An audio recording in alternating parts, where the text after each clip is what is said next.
அஸ்ஸலாமு அலைக்கும். இன்னைக்கு நாம ஒரு முக்கியமான விஷயத்த பத்தி பார்க்க போறோம். கிறிஸ்தவ இறையியல்ல ஒரு ஆணிவேர் கொள்கை இருக்கு, அதுதான் ஆதிபாவம். அத பத்தி தான் இன்னைக்கு நம்ம அலசி ஆராய போறோம். நாம எல்லாருமே நாம கேட்டுக்க வேண்டிய ஒரு ரொம்ப ஆழமான கேள்வி இது. அதாவது நம்ம பிறக்கும் போதே குற்றவாளிகளாகவா பிறக்கிறோம்? இந்த ஆதிபாவம்னு சொல்றாங்களே, பல நூற்றாண்டுகளா விவாதம் பண்றாங்களே, இந்த கொள்கை உண்மையிலே கடவுளோட தீர்க்கதரிசிகள் கிட்ட இருந்து வந்ததா, இல்லனா பிற்காலத்துல மனுஷங்க உருவாக்குனதா? வாங்க இதுக்கான ஆதாரங்களை தேடி ஒரு பயணத்தை ஆரம்பிக்கலாம். இப்போ எந்த ஒரு கொள்கையையும் டெஸ்ட் பண்ணி பார்க்கணும்னா அதுக்கு ஒரு அளவுகோல் வேணும்ல. சுவாரஸ்யமான விஷயம் என்னன்னா, அந்த அளவுகோலை பைபிளே நமக்கு கொடுக்குது. ஒரு போதனை கடவுள்கிட்ட இருந்து வந்துச்சா இல்லையான்னு தெரிஞ்சுக்க தீர்க்கதரிசிகள் என்ன சொல்றாங்கன்னு கேளுங்கன்னு பைபிள் சொல்லுது. அது என்ன விதின்னு பார்க்கலாமா? இதோ பாருங்க. ஆமோஸ் தீர்க்கதரிசி மூலமா கடவுளே ஒரு தெளிவான வாக்குறுதி கொடுக்கறாரு. அதாவது, நான் ஒரு முக்கியமான ரகசியத்தை என் தீர்க்கதரிசிகளுக்கு சொல்லாம எதையுமே செய்ய மாட்டேன்னு சொல்றாரு. அப்போ இதோட அர்த்தம் என்ன? கொஞ்சம் யோசிச்சு பாருங்க.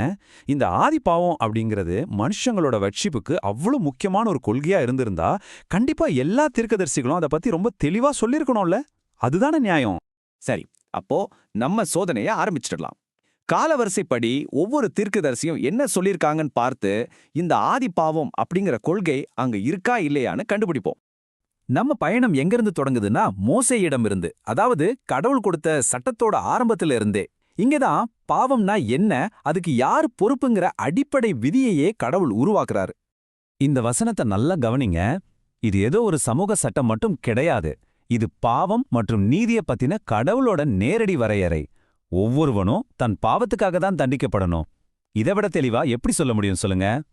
பாவம்ங்கிறது ஒருத்தரோட தனிப்பட்ட செயல், அது அப்பா தாத்தா கிட்ட இருந்து பரம்பரையா வந்த விஷயம் கிடையாதுன்னு அடிச்சு சொல்லுது இந்த வசனம். இப்போ சிலருக்கு ஒரு கேள்வி வரலாம். சரி, ஆனா சங்கீதம் 51:15 பத்தி என்ன சொல்றீங்க அப்படின்னு. ஏன்னா இந்த ஆதிபாவ கொள்கையை நம்புறவங்க அடிக்கடி இந்த வசனத்தை தான் மேற்கோள் காட்டுவாங்க. சரி வாங்க, அதையும் நாம நேர்மையா ஆராய்ஞ்சு பார்த்திடலாம். அந்த வசனத்தோட சூழலை நாம புரிஞ்சுகிட்டாதான் அதோட உண்மையான அர்த்தமே புரியும். பாருங்க, அது ஒரு சட்டமோ இல்ல இறையியல் கொள்கையோ கிடையாது.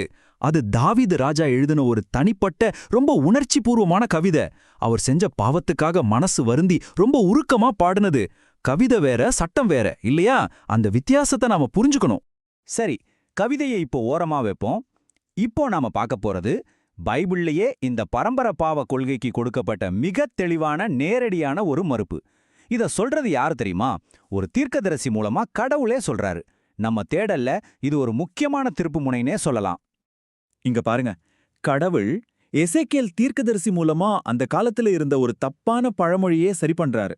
அப்பன் செஞ்ச பாவத்துக்கு பையன் பொறுப்பாக மாட்டான்னு கடவுளே நேரடியா அறிவிக்கிறாரு. இதுக்கு மேல ஒரு தெளிவான மறுப்பு இருக்க முடியுமா சொல்லுங்க? இது ஏதோ எசேக்கியால் மட்டும் சொன்ன கருத்து கிடையாது. தீர்க்கதரிசிகளோட செய்தி எவ்வளவு ஒற்றுமையா இருக்குன்னு பாருங்க. இதே தனிப்பட்ட பொறுப்பு அன்ன கொள்கைய எரேமியா தீர்க்கதரிசியும் எப்படி உறுதிப்படுத்துறாருன்னு இப்ப பார்க்கலாம். திரும்ப திரும்ப ஒரே மெசேஜ் தான் சொல்லப்படுது. மோசே, எசேக்கியேல், எரேமியா இப்படி எல்லா தீர்க்கதரிசிகளோட குரலும் ஒன்னா ஒலிக்குது. அது என்னன்னா, ஒவ்வொருத்தரும் அவங்க செயல்களுக்கு மட்டும்தான் பொறுப்பு. பரம்பரை பாவத்துக்கு இங்க வேலையே இல்ல.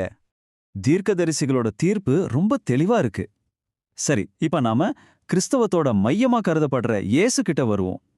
இந்த ஆதிபாவம் மாதிரி ஒரு முக்கியமான கொள்கையை பத்தி அவர் என்ன சொன்னாரு? ஆச்சரியமான விஷயம் என்னன்னா, அவர் அதை பத்தி ஒரு தடவை கூட பேசவே இல்லை. அவரோட இந்த மௌனமே ஒரு பெரிய சாட்சி தான். சரி, பேசலனாலும் அவருக்கு ஒரு வாய்ப்பு கிடைச்சப்போ அவர் என்ன சொன்னாருன்னு பாருங்க. பிறவியிலேயே கண் தெரியாத ஒருத்தரை பார்த்து மக்கள் கேட்கறாங்க, யாரு பாவம் செஞ்சது, இவனா இல்ல இவன் பெத்தவங்களான்னு. அதுக்கு இயேசுவோட பதில் என்ன தெரியுமா? இவனும் பாவம் செய்யல, இவன் பெத்தவங்களும் பாவம் செய்யல.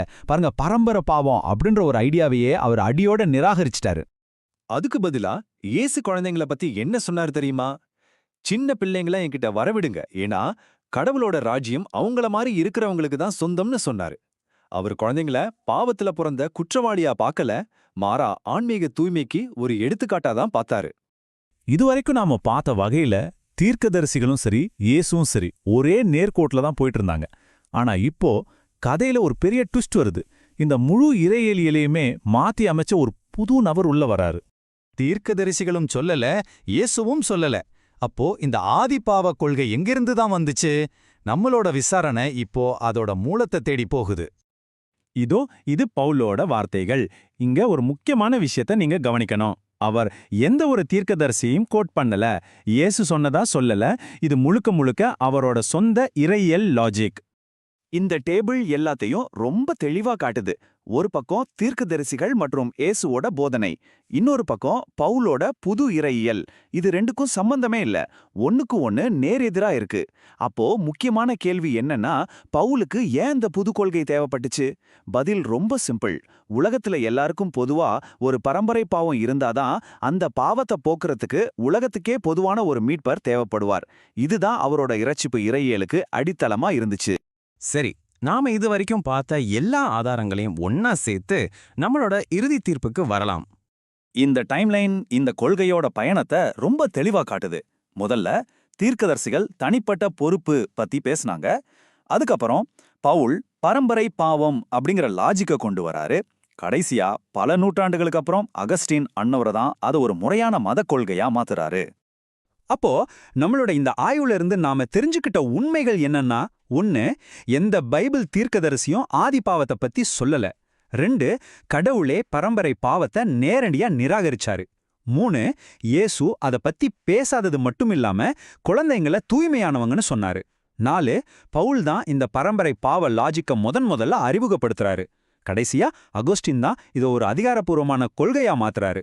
கடைசியா உங்களை சிந்திக்க வைக்கிற ஒரு கேள்வியோட இந்த ஆய்வை நாம முடிச்சுக்கலாம். ஒரு கொள்கை கடவுளோட தீர்க்கதரிசிகள் கிட்ட இருந்து வரலனா, அப்போ அது எங்க இருந்து வந்திருக்கும்? நாம பார்த்த இந்த ஆதாரங்களை வச்சு நீங்களே யோசிச்சு பாருங்க. அஸ்ஸலாமு அலைக்கும். அஸ்ஸலாமு அலைக்கும். இந்த ஆடியோவை கேட்கிற எல்லா கிறிஸ்தவ சகோதரர்களுக்கும் ஒரு முக்கியமான நேர்மையான எச்சரிக்கைதான் இது.